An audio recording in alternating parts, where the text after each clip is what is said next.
নমস্কার, আমার চ্যানেলে তোমাদের সবাইকে স্বাগত জানাই। আজ আমি তোমাদের বলবো বোকা জোলা আর শিয়ালের গল্প। ভিডিও শুরু করার আগে বলি, যদি আমার চ্যানেলে নতুন হয়ে থাকো তাহলে চ্যানেলটাকে অবশ্যই সাবস্ক্রাইব করে রেখো।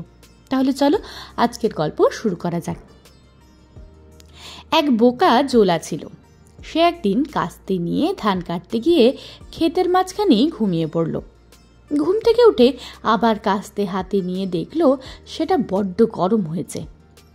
কাস্তেখানা রোদ লেগে গরম হয়েছিল, কিন্তু জোলা ভাবলে তার জ্বর হয়েছে। তখন সে ভাবলে আমার কাস্তে তো মরে যাবে বলে হাউ হাউ করে কাঁদতে লাগলো।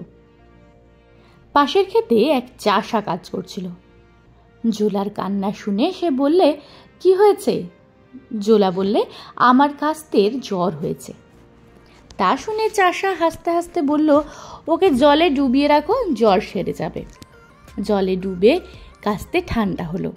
জোলাও খুব খুশি হলো। তারপর একদিন জোলার মায়ের জ্বর হয়েছে। সকলে বললে, বদ্যি ডাকো। জোলা বললে, আমি ওষুধ জানি বলে সে তার মাকে পুকুরে নিয়ে জলের ভেতরে চেপে ধরল। সে বেচারি যতই ছটপট করে, জোলা ততই আরও চেপে ধরে আর বলে, রোসো, এই তোমার জ্বর সারছে। তারপর যখন পুরি আর নড়ছে না, তখন তাকে তুলে দেখে সে মরে গেছে। তখন জোলা চেঁচিয়ে চেঁচিয়ে কাঁদতে লাগলো। 3 দিন কিছু খেলো না, পুকুর পাড় থেকে ঘরেও গেল না। এক শিয়াল সেই জোলার বন্ধু ছিল।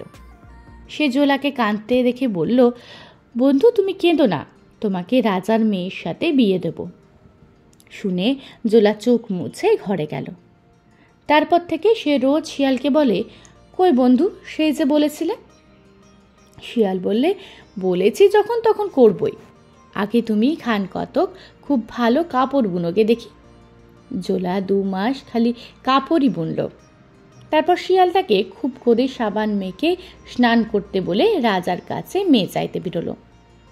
কানে কলম গুজে, পাগড়ি এঁটে, জামা জুতো পরে, চাদর জড়িয়ে, ছাতা বগলে করে শিয়াল যখন রাজার কাছে উপস্থিত হলো, তখন রাজামশাই ভাবলেন এ খুব পণ্ডিত লোক হবে। তিনি জিজ্ঞেস করলেন, কি শিয়াল পণ্ডিত, কি জন্য এসেছ? শিয়াল বলল, মহারাজ, আমাদের রাজার সঙ্গে মেয়ের বিয়ে দেবেন কিনা তাই জানতে এসেছি। শিয়াল মিছে কথা বলেনি। সেই জোলার নাম ছিল রাজা। কিন্তু রাজামশাই মনে করলেন বুঝি সত্যি সত্যি রাজা। তিনি ব্যস্ত হয়ে জিজ্ঞেস করলেন, তোমাদের রাজা কেমন? শিয়াল বললে, দেখতে রাজা বড়ই ভালো, ঘরময় তার চাঁদের আলো। বুদ্ধি তার আছে যেমন, লেখাপড়া জানে তেমন। এক খায় তার 10টা পরে, তার গুণে লোক খায় পরে। সত্যি সত্যি সে জোলা দেখতে ভারী সুন্দর ছিল। তাই শিয়াল বললে, দেখতে বড়ই ভালো। তার ঘরের চাল ছিল না বলে ভেতরে চাঁদের আলো আসত। তাই শিয়াল বললে, ঘরময় তার চাঁদের আলো। কিন্তু রাজামশাই ভাবলেন বুঝি সেটা তার নিজের বাড়ির মতন খুব ছকছকে জমকালো একটা বাড়ি। বুদ্ধি তার ছিল না, আর সে লেখাপড়াও জানত না।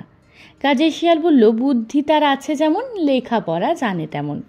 কিন্তু রাজা ভাবলেন তার ভারী বুদ্ধি, সে ঢের লেখাপড়া জানে। এক ঘায়ে তার 10টা পরে, এই কথাও সত্যি। 10টা মানুষ নয়, 10টা ধানের গাছ। সে চাষা ছিল, কাস্তে নিয়ে ধান কাটত। রাজামশাই কিন্তু ভাবলেন সে মস্ত বড় বীর, তার এক ঘায়ে 10 জন মানুষ মরে যায়। সে ধানের চাষ করত আর কাপড় বুনত। ধান থেকেই তো ভাত হয়, তাই লোকে খায়, আর কাপড় পরে। তাই শিয়াল বললে তার গুণে লোকে খায় পরে। রাজামশাই কিন্তু সেই রকম বুঝলেন না। তিনি ভাবলেন বুঝি সে ঢের গরিব লোককে খেতে পড়তে দেয়। কাজেই তিনি খুশি হয়ে শিয়ালকে 1000 টাকা বকশিস দিলেন আর বললেন, এমন লোকের সঙ্গে মেয়ের বিয়ে দেব না তো কার সঙ্গে দেব? তোমার রাজাকে নিয়ে এসো, 8 দিন পর বিয়ে হবে। শিয়াল সেই 1000 টাকার থলে বগলে করে নাচতে নাচতে জোলার কাছে এলো। এসে দেখে জোলা খালি কাপড়ই বুনছে। 2 মাসে সে এত কাপড় বুনেছে যে সেই গ্রামের সকলেই এক একখানি করে কাপড় পরতে পারে।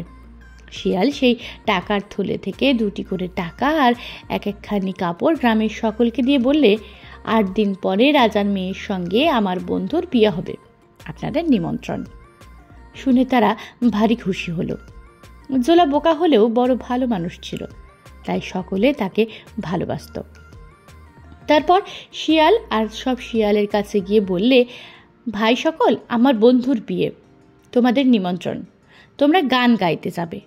শুনে সব শিয়াল হুক্কা হুয়া করে বললে, হ্যাঁ হ্যাঁ যাব। তারপর শিয়াল ব্যাঙেদের কাছে গিয়ে বলল, ভাই সকল, আমার বন্ধুর বিয়ে, তোমাদের নিমন্ত্রণ, তোমরা গান গাইতে যাবে। সকল ব্যাঙ ঘোদ ঘোদ করে বললে, হ্যাঁ হ্যাঁ যাব যাব। তারপর শিয়াল শালিকদের কাছে গিয়ে বললে, ভাই সকল, আমার বন্ধুর বিয়ে, তোমাদের নিমন্ত্রণ, তোমরা গান গাইতে যাবে। শালিকের দল কিচির মিচির করে বললে, হ্যাঁ হ্যাঁ যাব। তারপর শিয়াল হাঁড়ি চাচাদের কাছে, ময়ূরদের কাছে, ঘুঘুদের কাছে, কুক্কো পাখিদের কাছে, উৎক্রোশ পাখিদের কাছে, বউ কথা কওদের কাছে, চোখ গেলদের আর ভগদত্তদের কাছে গিয়েও নিমন্ত্রণ করে এলো। তারা সবাই বললে, হ্যাঁ যাব। এইসব কাজ শেষ করে 7 দিন হয়ে গেল। তারপরের দিন রাত্রিতে বিয়ে। শিয়াল তার বন্ধুর জন্য চমৎকার পোশাক ভাড়া করে এনে যখন সেই পোশাক তাকে পরিয়ে দিল, তখন সত্যি সত্যি তাকে খুব বড় একটা রাজার মতো মনে হতে লাগলো। যাদের নিমন্ত্রণ তারা সবাই এলো। যাবার সময় হলো। শিয়াল তাদের সকলকে ডেকে বললে, ভাই সকল, ওই দেখো রাজার বাড়ির আলো দেখা যাচ্ছে, তোমরা ওই আলো দেখে খুব ধীরে ধীরে এসো, আমি ততক্ষণে ছুটে গিয়ে রাজামশাইকে খবর দিই। সবাই বললে, আচ্ছা। শিয়াল বললে, তবে একবার তোমরা সবাই মিলে গান ধরো তো, দেখি কার কেমন গলার জোর।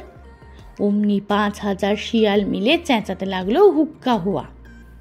12,000 ব্যাঙ বললে ঘুঁত ঘুঁত। 7 শালিক বললে ফড়িং সঙ্গে চারিনিং, চকিত কাট কাট গুরুচরণ। 2000 হাঁড়ি চাচা বললে ঘেঁচা ঘেঁচা ঘেঁচা ঘেঁচা। 4000 ঘুঘু বললে রঘু রঘু রঘু রঘু। 3000 কুক্কো বললে পুত পুত পুত পুত। 1900 উৎক্রোশ বললে হা হা হা। আর যত বউ কথা কও, ময়ূর, ভগদত্ত আর চোখ গেল, তারাও সবাই মিলে যার যার নিজের গান ধরতে ছাড়ল না। তখন শুনতে কেমন হয়েছিল তা সেখানে থাকলে বোঝা যেত। রাজার বাড়ির লোকেরা দূর থেকে শুনে তো কাঁপতেই লাগলো। তারপর যখন শিয়াল রাজামশাইকে খবর দিতে এলো, তখন তিনি ভারী ব্যস্ত হয়ে বললেন, শিয়াল পণ্ডিত, ওটা কিসের গোলমাল? শিয়াল বললে, ওটা আমাদের বাজনা আর লোকজনের শব্দ। শুনে রাজা তো ভয়ে অস্থির হলেন। এত লোককে কোথায় বসাবেন, কি দিয়ে খাওয়াবেন, ভেবে ঠিক করতে পারলেন না।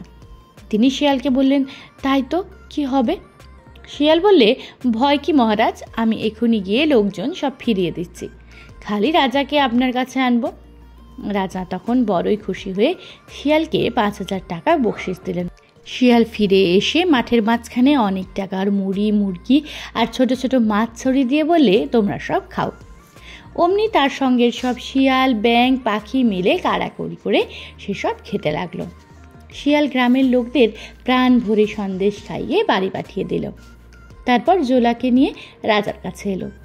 আসবার সময় তাকে শিখিয়ে আনলো, খবরদার কথা বলো না যেন, তবে কিন্তু বিয়ে করতে পারবে না। রাজার বাড়ির লোকেরা বর দেখে কি খুশি হলো কি বলবো। তারা খালি এই জন্য দুঃখ করতে লাগলো যে এমন সুন্দর বর, কিন্তু সে কথা কয় না কেন। শিয়াল বললে, ওর মা মরে গিয়েছে, সেই দুঃখে উনি কথা বলেন না। শুনে সবাই বললে, আহা, কিন্তু আসল এই যে কথা বললেই কিনা জোলা ধরা পড়ে যাবে, তাই শিয়াল তাকে মানা করেছে। খাবার সময় জোলাকে সোনার থালায় ভাত আর 100টা সোনার বাটিতে নানা রকম তরকারি আর মিঠাই দিয়েছিল। সে একটি একটি করে সবগুলো বাটি থেকে নিয়ে শুঁকে দেখল। শেষে তার কোনোটাই চিনতে না পেরে মিঠাই, ঝোল, অম্বল সব একসঙ্গে ভাতের উপর ঢেলে মেখে নিল। তারপর তার খানিকটা বই খেতে না পেরে বাকি যা ছিল চাঁদরে বাঁধতে গেল। সকলে শিয়ালকে বললে, তোমাদের রাজা এমন কেন, কখনো কিছু খায়নি নাকি? শিয়াল চোখ ঠেরে তাদের কানে কানে বললে, উনি একবার বই 2 বার মেখে খান না, আর পাতে যা থাকে তা চাদরে বেঁধে সেই 4খানি শুদ্ধ গরিবকে দেন। একজন গরিবকে ডাকো বলে সে খাবার বাঁধা চাদরখানি জোলার কাছ থেকে খুলে গরিবকে দিয়ে দিল। শোবার সময় জোলার ভারী মুশকিল হলো। হাতির দাঁতের খাটে বিছানা, তাতে মশারি টাঙানো। সে বেচারা কোনোদিন খাটও দেখেনি, মশারিও দেখেনি। আগে গিয়ে খাটের তলায় ঢুকলো, সেখানে বিছানা নাই দেখে বেরিয়ে এলো। তারপর মশারির চারধারে খুঁজে তার দরজা না পেয়ে বলল, বুঝেছি, ঘরের ভেতর ঘর করেছে, তার দৌড় রেখেছে চালের ওপর। বলে সে খাটের খুঁটি বেয়ে সেই মশারির চালে উঠতে গিয়ে অমনি সব শুদ্ধ ভেঙে নিয়ে ধপাস। তখন সে কাঁদতে কাঁদতে বলল, ধান কাটতুম, কাপড় বুনতুম, সেই ছিল ভালো। রাজার মেয়ে বিয়ে করে মোর কোমর ভেঙে গেল। ভাগ্যিস সেখানে আর লোক ছিল না, কেবল রাজার মেয়ে ছিলেন, আর বাইরে শিয়াল বসেছিল। রাজার মেয়ে অনেক কাঁদলেন আর শিয়ালকে বকলেন, কিন্তু তার ভারী বুদ্ধি ছিল, তাই এ কথা কাউকে বললেন না। পরদিন রাজার মেয়ের কথায় শিয়াল গিয়ে রাজাকে বললে, মহারাজ, আপনার জামাই বলেছেন আপনার মেয়েকে নিয়ে তিনি নানান দেশ দেখতে যাবেন, তাই ছুটি চাচ্ছেন। রাজা খুশি হয়ে ছুটি দিলেন আর লোকজন টাকা কড়ি সঙ্গে দিলেন। তারপর রাজার মেয়ে জোলাকে নিয়ে আরেক দেশে গিয়ে বড় বড় মাস্টার রেখে তাকে সকল রকম বিদ্যে শেখাতে লাগলেন। 2-3 বছরের মধ্যে জোলা মস্ত পণ্ডিত আর বীর হয়ে উঠল। তখন খবর এলো যে রাজা মরে গেছে, আর তার ছেলে নেই বলে জামাইকে রাজা করে গিয়েছেন।